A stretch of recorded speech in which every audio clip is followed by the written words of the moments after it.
If you are feeling like your nervous system is completely fried and shot and you feel like you can't find any balance, if you feel like you're stuck in survival, this video is for you. Let's talk about some ways to regulate your nervous system that actually work. Let's dive in. One of my favorite techniques here is going to be breath work. Now, there are tons of different varieties of breath work, lots of different ways. Some of my favorites to actually bring the nervous system back into balance are, in no particular order, Nadi Shodhana or alternate nostril breathing. This actually helps to kind of regulate the parasympathetic and the sympathetic nervous system when you breathe in and out of each nostril, according to yogic tradition and yogic theory. One part of the brain is controlled by one side of the nostril and the other side of the brain is controlled by the other side of the nostril.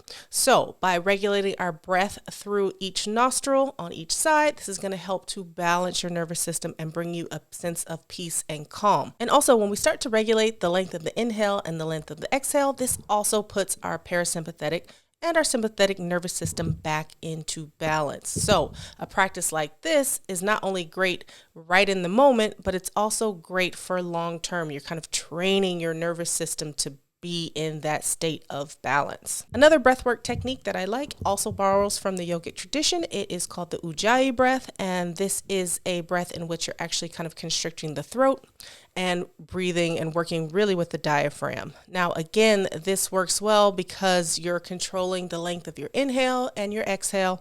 And if you're more advanced, you're also throwing in some retention as well. Again, when we're doing this, not only are we balancing the sympathetic and the parasympathetic nervous system with that inhale and exhale, but on a deeper level, we're activating the vagus nerve as well, which we call the vagal brake. It really puts a brake or a stop, not a stop, but a controlling mechanism, let's say, onto the sympathetic nervous system, which then allows our parasympathetic, which is our rest and digest, which allows us to actually relax and regulate ourselves, regulate our breathing, regulate our heart rate, etc., etc. A practice like this is again going to allow us to really put a brake on our out of control nervous system. Again, when we are feeling out of control, when we feel like we can't regulate ourselves, this is a great way to kind of exert some overt physical control over processes we usually don't have a lot of conscious control over, and a way to bring some awareness. Again, there are many other types of breath work. If you want to leave in the comments what some of your favorites are, please feel free to do so. And I will link a few other videos where I do talk about some other types of breath work as well. Another technique to work with is, of course, meditation or mindfulness. Now, I know it can be hard when we feel like we're out of control to actually sit and be quiet, but please remember there are different types of meditation. You can do a more receptive form of meditation, which is more where you're trying to clear your mind, blanking out those intrusive thoughts, which can be a little bit difficult when we are feeling dysregulated. But there is also a more active form of meditation where you can use some guided imagery, you can use an audio, you can use songs and soundtracks.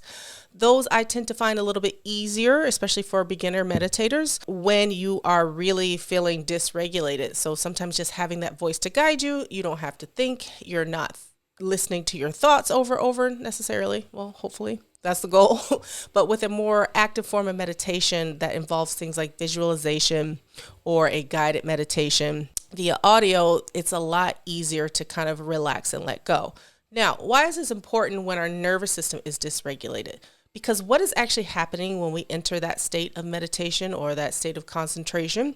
We actually are changing our brain waves. We go from this excited high beta brainwave pattern. This is when the nervous system is all over the place. We're firing not in an orderly way, but we can drop down into other states of alpha, theta, and sometimes even delta for people who are more advanced meditators. When we do this, the brain and the nervous system starts to fire more coherently. We start to get more of a resonance, and we start to then our body can start to feel more relaxed. We kind of use this to enter into that parasympathetic nervous state.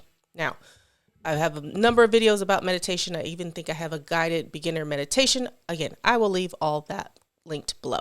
Another technique I absolutely love is to actually just get up and get outside. There's something very grounding about being in nature that kind of turns your brain off in a way. Again, when we are outside in nature, maybe you're just taking a walk, maybe you're walking through the trees, maybe you're going on a hike, all of that can actually help again put us back into that parasympathetic nervous system dominance. We tend to disassociate from all the things we have to do in our modern life, all the stresses and traumas and things that we have to deal with kind of fade away when we're outside. Maybe we're taking in the scenery. Maybe we're just enjoying the sunlight. Of course, the sunlight also helps to kind of boost our mood as well. So just getting outside, even going for a 10-15 minute walk, maybe you're on your lunch break.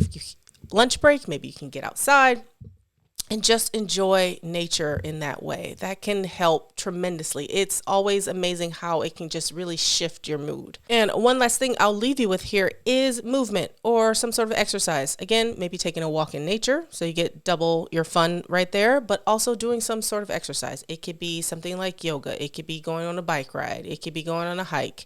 It could be going for a jog or a run.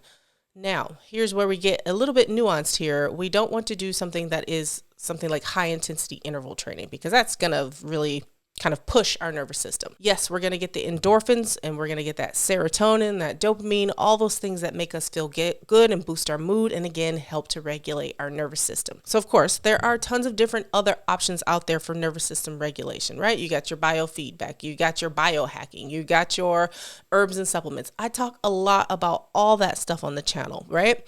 But the reason why I like these is they are quick, they are easy, they are free for the most part, right?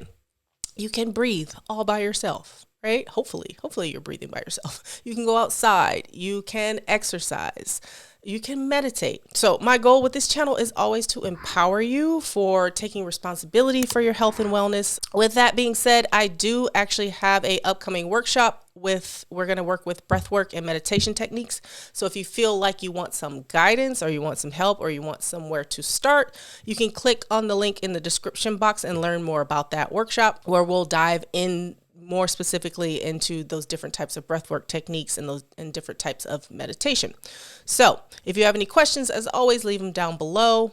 Otherwise, I'll see you in the next video. Bye.